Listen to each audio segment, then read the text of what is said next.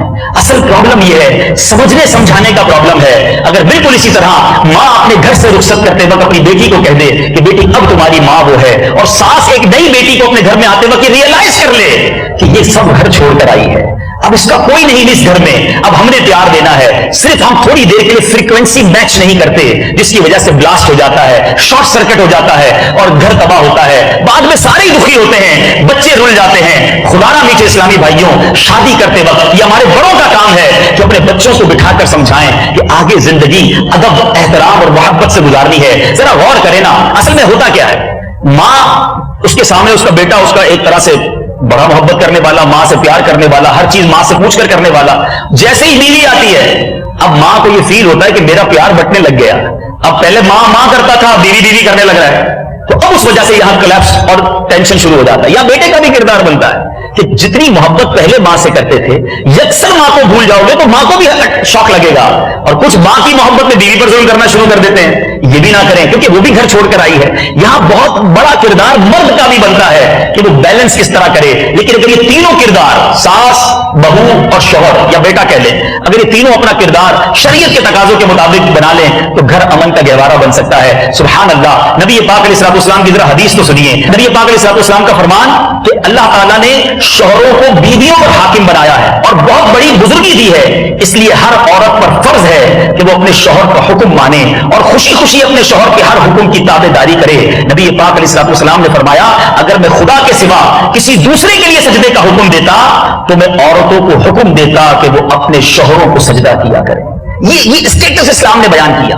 ایک اور جگہ نبی پاک علیہ الصلوۃ والسلام نے فرمایا, جس عورت کی موت ایسی حالت میں آئے کہ مرتے وقت اس کا شوہر اس سے خوش ہو, وہ عورت جنت میں جائے گی. اب بتاؤ, جنت مل جائے گی اگر آپ کا شوہر آپ سے خوش ہو جاتا ہے. تو اسلامی بہن کو یہ ذہن بنانا چاہیے کہ اگر بعض اوقات مرد اونچی آواز میں بات بھی کرتا ہے, چڑچڑا بھی ہے, تو مجھے جنت چاہیے. اور یہاں بڑی خوبصورت بات, اسلام دیکھو کتنا خوبصورت مذہب ہے. عورت کی بدتمیزی پر مرد پر لازم تھوڑی ہے کہ اس سے لڑائی کرے. میں آپ کو میں نے حضرت عائشہ صدیقہ رضی اللہ تعالیٰ عنہ کا واقعہ سنایا. کیا خوبصورت ماحول تھا. میرے آقا علیہ الصلوۃ والسلام کے کاشانے میں ایک بزرگ کے بارے میں کیا آتا ہے, بہت بڑے بزرگ ہیں اور بہت بڑا نام ہے. آپ کی سیرت کے بارے میں آتا ہے کہ آپ کی زوجہ جو تھی وہ آپ سے بہت لڑا کرتی تھی. حضرت سیدنا احمد کبیر رفاعی رحمۃ اللہ تعالی علیہ, ایک مرید جو کئی مرتبہ آپ کو خواب میں جنت میں دیکھ چکا تھا, آپ کا مرید بھی تھا اور آپ کو جنت میں دیکھتا خواب میں, تو اس نے کہا کہ حضور سے ملنا چاہیے. بتایا نہیں تھا اپنے پیر صاحب کو. ملاقات کے لیے گھر پہنچا. جب گھر پہنچا تو آپ کی زوجہ کو آپ سے لڑتے پایا, زبردست بدسلوکی ہو رہی ہے. تو اب آپ کو بری پتہ کیا سمجھا کہ حضرت جو ہے وہ اس بیوی سے جان چھڑانا چاہ رہے ہیں, لیکن مہر کی رقم اتنی زیادہ ہے کہ طلاق نہیں دے سکتے. تو اس نے کیا کیا, تھوڑے پیسے جمع کیے اور حضرت کے پاس آیا کہ حضرت یہ لیجیے مہر کی رقم, اس بدتمیز عورت کو طلاق دیجیے. کہاں اس کی آپ تکلیفیں اٹھا رہے ہیں. سبحان اللہ. حضرت شیخ احمد رفاعی رحمۃ اللہ تعالی نے کیا جواب دیا کہ اگر میں اس کی بد زبانی اور بد سلوکی پر صبر نہ کرتا تو کیا تم مجھے جنت میں دیکھ پاتے. تم خواب میں جو مجھے جنت میں دیکھتے ہو, یہ میں اس کی بد سلوکی پر تو صبر کر رہا ہوں, اللہ نے مجھے یہ اس کا اجر دیا ہے. تو دونوں طرف اجر ہے. اگر آپ کے ساتھ کوئی تکلیف سے پیش آئے تو ہر معاملے کا جو حل ہے وہ ٹٹ فور ٹیٹ میں نہیں ہے, جیسے کو تیسا. ایک جملہ اس نے کہا, جب تک میں 10 جواب نہ دوں مجھے چین نہیں آئے گا, صبر کر لیں. آپ نے وہ واقعہ کتنی بار سنا ہوگا, مطلب واقعہ ہی سناتے صبر نہیں آتا. ایک بار ایک بڑا گناہگار شخص تھا اور اس کا انتقال ہو گیا. انتقال ہونے کے بعد کسی نے خواب میں دیکھا کہ کیا معاملہ ہوا, تو اللہ تعالیٰ نے مجھے بخش دیا. کہ تو بڑا گناہگار تھا, تیری مغفرت کیسے ہو گئی. گناہگار تو تھا, مگر ایک بار کھانا بنایا میری بیوی نے اور بڑا نمک ڈال دیا. غصہ تو بڑا آیا کہ یہی پلیٹ اٹھا کر منہ پہ مار دوں. ایسے ہوں گے ہو سکتا ہے شیر ببر یہاں بھی جو یہ کارنامے کرتے ہوں گے. کھانا خراب ہوا تو تھپڑ مار دیا, برتن اٹھا کے توڑ دیا, چائے غلط بن گئی, ٹھنڈی ہو گئی تو جناب چائے پھینک دی. یہ نہ کیا کرو. سنو, وہ گناہگار تھا, عبادت گزار نہیں. کہتا ہے مجھے فیل ہوا کہ میں بدلہ لوں بیوی سے. پھر خیال آیا کہ یار میری بیوی نے میری زوجہ نے ایک غلطی کی ہے, میں بدلہ لینے کے لیے تیار ہو گیا ہوں. میں تو اللہ کی روزانہ نافرمانی کرتا ہوں, وہ تو مجھ سے بدلہ نہیں لیتا, وہ تو مجھ پر کوئی سزا نہیں دیتا. کہتا ہے یہ سوچ کر میں نے کچھ نہیں کہا. سنیے گا, ایک تو ہوتا ہے نا رپلائی دینا. کہتا ہے میں نے نہ معافی کی نہ کچھ نہیں کہا, بس دل ہی دل میں معاف کر دیا, کھانا کھانے لگا. اللہ دلوں کے حال جانتا ہے. فرمایا مرنے کے بعد مجھے بتایا گیا, اس دن جو تم نے بندہ ہو کر میری بندی کو معاف کیا تھا, میں تو سب سے بڑا معاف کرنے والا ہوں, جا میں نے تیرے سارے گناہ معاف کر دیے. ارے کیا پتا آپ کا ایک چپ رہ جانا، آپ کا ایک بدلہ نہ لینا اللہ کو کتنا پسند آ جائے. کیوں بیوی کی ہر خطا پر سزا دینی ہے، اور کیوں ہماری اسلامی بہنوں کو اپنے شوہر سے ہر بات کا بدلہ لینا ہے؟ نہیں، درگزر کرو یار، زندگی بہت تھوڑی ہے، یہ خوشیوں میں گزارے، مسکراتے ہوئے گزارے، درگزر کر کے گزارے. کونین کے والی صلی اللہ علیہ وسلم کی فیملی ہمارے سامنے ہے. میرے آقا علیہ الصلوۃ والسلام ساری امت کا بار ہوتے ہوئے گھر میں کس طرح خوش و خرم رہا کرتے، گھر کا سودا سلف لے جاتے، گھر والوں کے ساتھ کام کیا کرتے. اچھا بچوں سے پیار نہیں کرتے لوگ، گھر والوں کو تو تھوڑا بہت ٹائم دے، بچے اچھے نہیں لگتے کچھ لوگوں کو. ارے نہیں میٹھے اسلامی بھائیوں، ہماری شریعت ہمیں بچوں کے بارے میں کیا حکم دیتی ہے. سبحان اللہ. نبی پاک علیہ الصلوۃ والسلام کی کیا سیرت تھی کہ میرے آقا علیہ الصلوۃ والسلام حسنین کریمین کو کاندھوں پہ سواری کروایا کرتے. میرے آقا علیہ الصلوۃ والسلام اپنے مدینہ منورہ کے بچوں سے کس قدر پیار کیا کرتے کہ ایک بار میں نے ایک روایت پڑھی، سبحان اللہ، ایک بار مدینہ پاک کے بچے میرے پیارے آقا علیہ الصلوۃ والسلام کے پاس آئے. نبی پاک نے بچوں کو دور بھیجا اور کہا دوڑو اور دیکھو کون مجھے سب سے پہلے ہاتھ لگاتا ہے. آپ ذرا سوچیں یار کتنی سافٹ لائف ہے. ہم سمجھتے ہیں اسلام بڑا اسٹرکٹ مذہب ہے، کوئی مسکراہٹیں نہیں ہے، کوئی سافٹنیس نہیں. میرے آقا فرماتے ہیں دوڑ کے آؤ دیکھو کون مجھے ہاتھ لگاتا ہے. مدینے کے بچے دوڑتے ہوئے آتے ہیں، کوئی پیارے آقا کے پہلو میں گرتا ہے، کوئی ہاتھ پہ گرتا ہے، کوئی سینے آگے گرتا ہے، پیارے آقا مسکرا رہے ہیں. کیا خوبصورت ماحول ہوگا یہ کہ ہم اپنے بچوں کے ساتھ، اپنے خاندان کے بچوں کے ساتھ یہ رویہ اپناتے ہیں. اور میں آپ کو ایک اور عجیب بات میں بتانے جا رہا ہوں جو خاص طور پہ مذہبی اسلامی بھائی ہے نا، داڑھی والے ہیں، امامے والے ہیں، تو سبحان اللہ میں آپ کو ایک بڑی اہم بات بتانے جا رہا ہوں. بچوں کے ساتھ ہم جیسے مذہبی حلیے والوں کو زیادہ شفقت کرنی چاہیے. اس کی وجہ کیا ہے؟ فرام دا چائلڈہڈ، بچپن ہی سے بچوں کو اچھا لگے کہ داڑھی والے جو ہوتے ہیں بڑا پیار کرتے ہیں، یہ تحفہ بھی دیتے ہیں، یہ مسکراتے بھی ہیں. ورنہ بعض اوقات مولوی صاحب کے بارے میں ڈر ہوتا ہے، بچہ جائے گا تو مولوی صاحب نے ڈانٹنا ہی ہے، پہلے نماز کا پوچھ رہے ہیں، ہاں بھائی نماز پڑھی نہیں پڑھی، بچہ اس کو پہلے دور ہو جائے گا. یعنی بچپن سے ہی اگر مذہبی لوگوں سے اسے ڈر لگنے لگا تو آگے جا کے خود کیسے مذہبی حلیے والا بنے گا؟ آپ اس کے ذہن میں شروع سے یہ ڈال دیں یہ امامے والے انکل بڑے اچھے ہوتے ہیں، یہ داڑھی والے انکل جو ہوتے ہیں نا یہ ماشاءاللہ جب بھی ملیں گے بڑا پیار کرتے ہیں، سر پہ ہاتھ پھیرتے ہیں. یہ بچے سیکھتے ہیں ان چیزوں سے. اور خاص طور پہ والد صاحب خود، بڑے بھائی خود اپنے بچوں کو یا اپنے چھوٹے بھائی سے کتنا محبت کرتے ہیں، یہ بہت ضروری ہے. اور نبی پاک علیہ الصلوۃ والسلام کو ایک بار ایک بچہ دوڑتا ہوا آیا، پیارے آقا علیہ الصلوۃ والسلام نے اسے بوسہ دیا. ایک صاحب ساتھی کھڑے تھے، تو یا رسول اللہ صلی اللہ علیہ وسلم بچوں کو پیار کرتے ہیں، ہم تو نہیں کرتے. نبی پاک علیہ الصلوۃ والسلام نے کچھ اس طرح ارشاد فرمایا کہ جس کے دل سے اللہ رحم نکال لے میں اس کا کیا کر سکتا ہوں. تو یہ بڑی اہم بات ہے. شریعت بچوں کے ساتھ ہمیں کیا حکم دیتی ہے، اپنے گھر والوں کے ساتھ ہمیں کیا حکم دیتی ہے. بلکہ ہمارے گھر میں جو کام کرتے ہیں، جو ہماری ماسیاں کام کرتی ہیں، یا ڈرائیور ہوتے ہیں، یا خان سامہ ہوتے ہیں، کسی کے ساتھ جو بھی لوگ ہوتے ہیں، ہمیں ان کا آج غلام نہیں ہے. میں نہیں کہتا غلام کے سارے حقوق یہاں ادا ہوں گے، مگر شریعت کتنی شاندار ہے کہ نبی پاک علیہ الصلوۃ والسلام فرماتے ہیں کہ میرے آقا علیہ الصلوۃ والسلام کا فرمان ہے کہ جس کا غلام ہو اس کو کس طرح انداز اپنانا چاہیے کہ جو تم کھاؤ، حدیث کا خلاصہ ہے، وہ اپنے غلام کو کھلاؤ. جو خود پہنتے ہو وہی انہیں پہناؤ، انہیں ان کی طاقت سے بڑھ کر کسی کام کا مکلف نہ ٹھہراؤ. اگر ایسا کوئی کام ان کے ذمہ لگاؤ تو اس کام میں خود بھی ان کی مدد کرو. ہم کیا کرتے ہیں؟ جو بچ گیا، جو پھینکنے والا ہے، چلو بھائی یہ کھلا دو، جو کپڑے پھٹ گئے وہ انہیں دے دو. یہ نفرتیں ہیں، یہ دوری ہے. آپ دیکھ لیں جو لوگ اپنے کام کرنے والوں کے ساتھ بھائیوں والا برتاؤ کرتے ہیں، اسلامی بہنیں بہنوں والا برتاؤ کرتی ہیں، ان کے ساتھ چلتے بھی بہت اچھا ہے. لیکن بعض اوقات آپ نے دیکھا ہوگا پورا گھر لوٹ کے چلا جاتا ہے. کیوں؟ سارا سال ظلم کرتے رہے، آخر میں ظلم کا بدلہ لے لیا. میں نہیں کہتا وہ چوری ٹھیک تھی، لیکن یہاں بہت بڑا کردار ہماری بدسلوکی اور ہمارا جو ہے وہ مس بہیو ہوتا ہے.